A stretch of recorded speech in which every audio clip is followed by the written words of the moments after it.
বন্ধুরা, আজকে আপনাদের জন্য নিয়ে এসেছি বাঁধাকপির কলা পাতায় বটা পাতুরি। বাঁধাকপির তো অনেক রকম রেসিপি আপনারা খেয়েছেন, ঘন্ট, মাছের মাথা দিয়ে বাঁধাকপি, নিরামিষ বাঁধাকপির তরকারি। তো এটাও নিরামিষ রান্না, এটা করে খাওয়ার অনুরোধ রইল। আশা করি আপনাদের ভালোই লাগবে।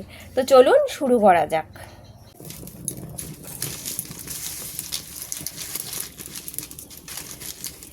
উনান ধরে গেছে, এবার কড়াইতে জল দিয়ে দেব। খানিকটা জল দিলাম, এই জলের মধ্যে এবার বাঁধাকপি দিয়ে দেবো। এই যে এখানে দেখুন, আমি একটা মাঝারি সাইজের বাঁধাকপি অর্ধেক কেটে নিয়েছি, এরকম ছোট ছোট পিস করে কেটে নিয়েছি। এত ছোট না করলেও হবে, একটু বড় করে কাটলেও অসুবিধা নেই, কারণ এটা এখন আমি সেদ্ধ হতে দেব। জলের মধ্যে দিয়ে দিচ্ছি, এটাকে একটু নুন হলুদ দিয়ে সেদ্ধ করে নেব।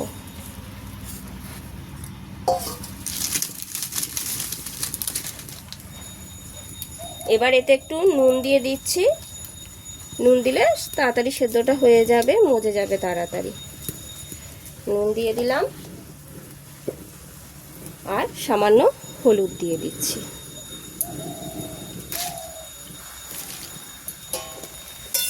একটু নাড়িয়ে দিই।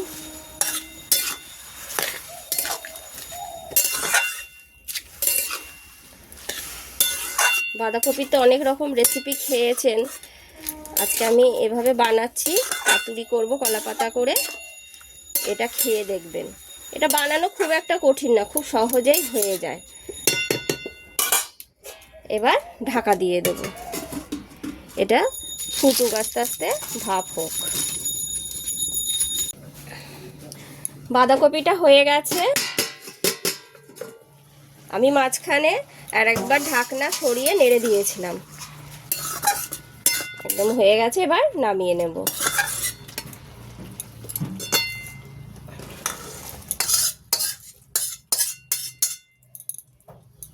বাঁধাকপিটা ঠান্ডা হোক, ততক্ষণে আমি কলা পাতাটা একটু সেঁকে নিচ্ছি। কলা পাতা করে করব তো, কলা পাতাটা নরম না করলে হবে না, ওই জন্য এই উনানে কলা পাতাটা একটু নরম করে সেঁকে নিচ্ছি।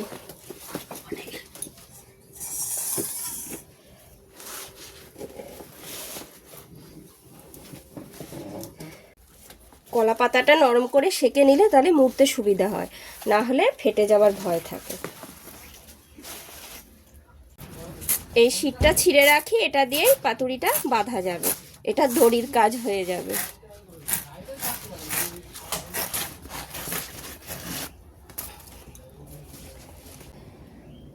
বাঁধাকপিটা ঠান্ডা হয়ে গেছে, এবার হাত দিয়ে এর চিপে চিপে জলটা আমি বার করে নেব।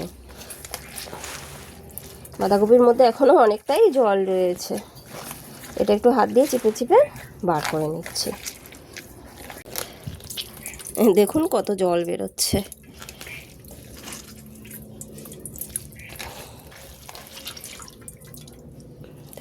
আর লাগবে না, এই যেটা বার করেছি এতেই হবে। এরপরে এতে আমি কিছু মশলা মাখা, এখানে আমি কিছু মশলা বেটে রেখেছি। এখানে নারকেল বাটা রয়েছে, নারকেলটা কুড়িয়ে বেটে নিয়েছি, পোস্ত বাটা রয়েছে, সর্ষে বাটা রয়েছে, আর এটা কাঁচা লঙ্কা, 4খানা কাঁচা লঙ্কা বেটে রেখেছি, আর কিছু ধনেপাতা কুচিয়ে রেখেছি। এগুলো সব এবার এই বাঁধাকপির মধ্যে দিয়ে দেব। নারকেলটা দিয়ে দিলাম, পোস্তটা দিয়ে দিলাম, সর্ষের থেকে পোস্তটা একটু বেশি দিয়েছি। সর্ষে বাটা, কাঁচা লঙ্কা বাটা আর ধনেপাতা কুচি দিলাম। এবার একটু নুন দেব, সর্ষের তেল দেব, হলুদ দেব। আগে নুন দিয়েছি, তাও অল্প আর একটু নুন দিলাম। বাঁধাকপি সিদ্ধর সময় কিছুটা নুন দিয়েছিলাম, ওই জন্য আন্দাজ করে নুন দিলাম। এবার একটু সামান্য হলুদ দেব, আবার আর একটু হলুদ দিয়ে দিলাম, আর সর্ষের তেল দেব। সর্ষের তেলটা একটু বেশি করেই দেব, বেশ খানিকটা সর্ষের তেল দিয়ে দিলাম। এবার এটাকে ভালো করে মেখে নেব। সব মশলার সঙ্গে বাঁধাকপিটা ভালো করে মেখে নিচ্ছি।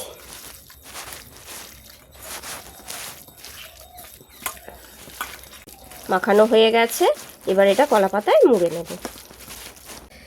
এবার মিশ্রণটাকে কলা পাতায় ঢেলে দিচ্ছি। আমি কলা পাতার নিচে একটা থালা নিয়ে নিয়েছি। মাটি তো এখানটা, কলা পাতা নাহলে বালির লেগে যাবে।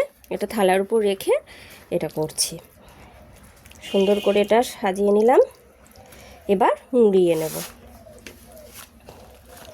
প্রথমে এইভাবে মোড়াবো,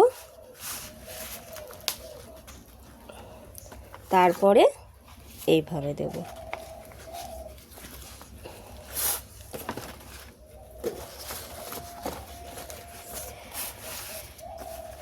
মোড়ানোটা খুব ভালো করে মোড়াতে হবে, তাহলে জিনিসটা খুব ভালো হবে। ব্যাস। আবার বেশি মোটা করে মোড়ানো হয়ে গেলে তাহলে পুড়তে অনেকটা সময় লাগবে, ভেতরের জিনিসটা হতে অনেকটা সময় লাগবে। সেই বুঝে আন্দাজ করে কলা পাতাটা নিতে হবে। এবার এই যে এই শিরগুলো যে কেটে রেখেছিলাম, ছিঁড়ে রেখেছিলাম, সেই দিয়ে এবার এটা বেঁধে দেব।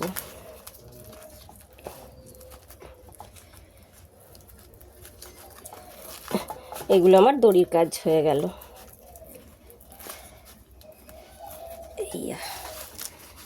এটাও বেঁধে দিচ্ছি।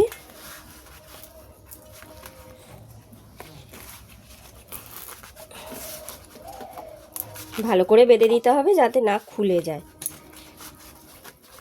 খুলে গেলে আবার অসুবিধা হয়ে যাবে। দেখুন দুদিকটাই সুন্দর বাঁধা হয়ে গেছে। এবার এটা মাটির তাপায় বসিয়ে দেব। তাপা বসিয়ে দিয়েছি, এবার পাতুরিটা দিয়ে দেব। এবার একটু জোরে জোরে জাল দেব, কারণ এখন তাপাটাও গরম হবে, তারপরে পাতুরিটা হবে, ওই জন্য প্রথমে একটু জোরে জোরে জাল দেব। তাপাটা গরম হয়ে গেলে তারপরে জালটা কমিয়ে দেব। আমি মাটির তাপায় করছি, সবার তো আবার মাটির তাপা নেই, তো যাদের নেই তারা নয় কড়াইতে নয় ফ্রাইং প্যানে করতে পারেন। তখন একটু তেল দিয়ে করবেন, হালকা তেল দিয়ে, অল্প তেল দেবেন আর হালকা আঁচে সেকে সেকে করবেন, তাহলেও হবে।